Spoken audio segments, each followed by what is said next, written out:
كي ندعو إلى الله لننشر الخير في الكون الذي حار ونرسل.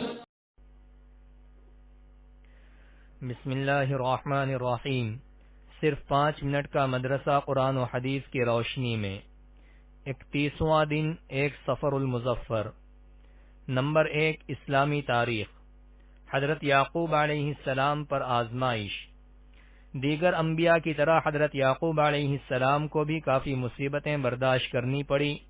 جان و مال اور اولاد میں سخت ترین آزمائشوں کا سامنا کرنا پڑا، مگر ہر موقع پر وہ صابر و شاکر ہی رہے. خاص طور پر اولاد میں ایک لمبے زمانے تک امتحان میں مبتلا رہے. بڑھاپے میں حضرت یوسف علیہ السلام جیسے محبوب بیٹے کی جدائی کے غم میں روتے روتے ان کی بینائی چلی گئی تھی.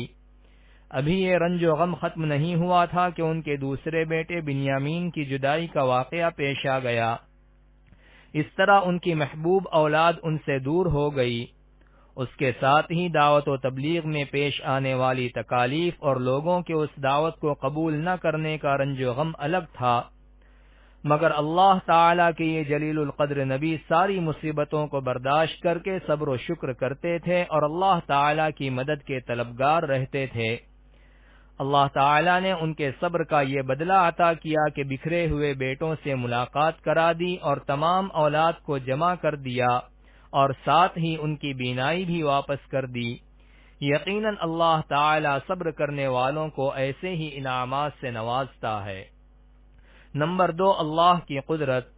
کھارے پانی کو میٹھا بنانا. سمندر کا پانی کھارا ہوتا ہے، اس کو پینے کے قابل بنانے کے لیے اللہ تعالی کی قدرت دیکھیے کہ وہ اس کھارے پانی کو بھاپ بنا کر بادلوں کے ذریعے اٹھاتا ہے، پھر اس کو میٹھا کر کے بارش برسا دیتا ہے، جس سے انسان، تمام جاندار اور کھیتی باڑی سیراب ہو جاتی ہے. اس طرح بادلوں کے ذریعے کھارے پانی کو میٹھا بنا کر بارش برسانا اللہ کی عظیم قدرت ہے. نمبر 3 ایک فرض کے بارے میں. نمازیں گناہوں کو مٹا دیتی ہیں. رسول اللہ صلی اللہ علیہ وسلم نے صحابہ سے پوچھا، اگر کسی کے دروازے پر ایک نہر ہو اور اس میں وہ ہر روز 5 بار غسل کیا کرے تو کیا اس کا کچھ میل کچیل باقی رہ سکتا ہے؟ صحابہ نے عرض کیا کہ کچھ بھی میل نہ رہے گا. آپ صلی اللہ علیہ وسلم نے فرمایا کہ یہی حالت ہے 5 وقت کی نمازوں کی کہ اللہ تعالی ان کے سبب گناہوں کو مٹا دیتا ہے.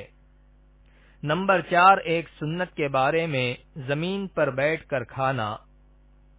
حضرت ابن عباس رضی اللہ عنہما بیان کرتے ہیں کہ آپ صلی اللہ علیہ وسلم زمین پر بیٹھتے اور زمین پر بیٹھ کر کھاتے تھے.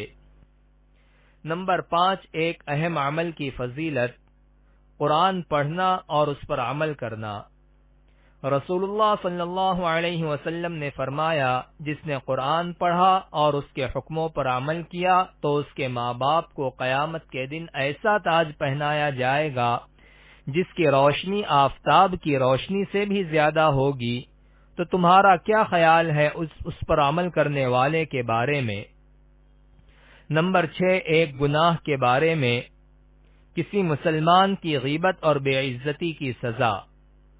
رسول اللہ صلی اللہ علیہ وسلم نے فرمایا، جس نے کسی مسلمان کی غیبت کی اور اس کی غیبت کے بدلے میں ایک لقمہ بھی کھایا تو قیامت کے دن اللہ تعالی اس کو ایک لقمہ جہنم سے کھلائیں گے.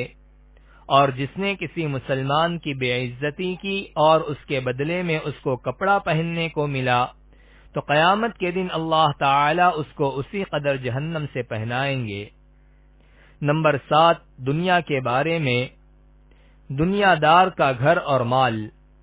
رسول اللہ صلی اللہ علیہ وسلم نے فرمایا، دنیا اس شخص کا گھر ہے جس کا آخرت میں کوئی گھر نہیں، اور دنیا اس شخص کا مال ہے جس کا آخرت میں کوئی مال نہیں، اور دنیا کے لیے وہ شخص مال جمع کرتا ہے جو ناسمجھ ہے. نمبر 8 آخرت کے بارے میں. قیامت کے دن مردوں کو زندہ کیا جائے گا. قرآن میں اللہ تعالی فرماتا ہے، کیا انسان کو وہ وقت معلوم نہیں جب تمام مردوں کو قبروں سے زندہ کر کے کھڑا کیا جائے گا اور ان تمام رازوں کو ظاہر کر دیا جائے گا جو ان کے سینوں میں چھپے ہوئے ہیں۔ نمبر 9، طب نبوی سے علاج، جسم کے درد کا علاج۔ حضرت عثمان بن ابی العاص رضی اللہ عنہ نے رسول اللہ صلی اللہ علیہ وسلم کی خدمت میں حاضر ہو کر اپنے جسم کے درد کو بتایا تو رسول اللہ صلی اللہ علیہ وسلم نے فرمایا، جہاں درد ہوتا ہو وہاں ہاتھ رکھ کر 3 بار بسم اللہ اور 7 مرتبہ یہ دعا پڑھو، اعوذ باللہ وقدرتہ من شر ما اجد واحاذر۔ ترجمہ، میں اللہ اور اس کی قدرت کی پناہ چاہتا ہوں ہر اس تکلیف سے جو مجھے پہنچی ہے اور جس سے میں ڈرتا ہوں۔ چنانچہ ان صحابی نے جب یہ کلمات کہے تو ان کا درد ختم ہو گیا۔ پھر وہ صحابی اپنے گھر والوں اور دوسرے ضرورت مندوں کو ہمیشہ ان کلمات کی تلقین کرتے رہتے تھے۔ نمبر 10، قرآن کی نصیحت۔